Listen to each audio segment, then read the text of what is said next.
Welcome back to my channel Ravi Andugula. ఈరోజు వచ్చేసి బీరకాయలండి, బీరకాయ కూర చేస్తున్నాను. ఈ బీరకాయ తొక్కుతో కూడా పచ్చడి చేసుకోవచ్చు పడేయకుండా. నేనైతే ఇప్పుడు బీరకాయలు కట్ చేసుకుంటున్నాను. ఫ్రెండ్స్, ఎంత తొక్క వచ్చిందో చూడండి బీరకాయల్లో నుంచి.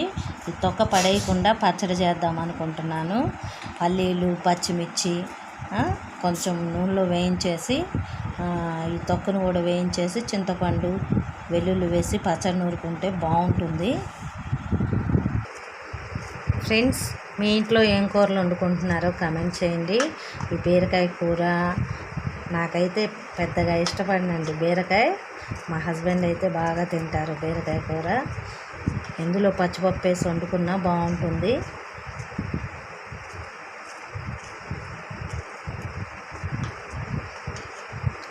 చాలామంది కోడిగుడ్డు వేసి వండుతూ ఉంటారు. ఇందులో మీరే కాంబినేషన్గా తింటారో కామెంట్ చేయండి.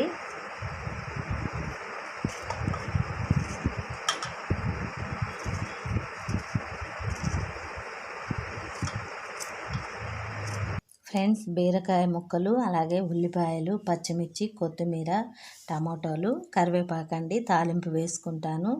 చక్కగా ఉల్లిపాయలు, పచ్చిమిర్చి బాగా వేగాక మనం పోపు దినుసులు వేసి వేగనిచ్చి ఈ ముక్కలన్నీ వేసేసి ఉప్పు, పసుపు వేసి మగ్గాక కారం వేసి తీసుకుంటే కర్రీ సూపర్గా ఉంటుంది.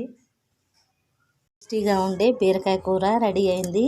ఈ బీరకాయ కూర ముందుగా ఆయిల్లో పచ్చిమిర్చి, ఉల్లిపాయలు, పోపు దినుసులు వేసి వేగాక బీరకాయ ముక్కలు, టమాటో ముక్కలు వేసి ఉప్పు, పసుపు వేసి మగ్గాక కారం వేసి కొంచెం సేపు బాగా ఉడికించి కొత్తిమీరతో తీసుకుంటే బాగుంటుంది.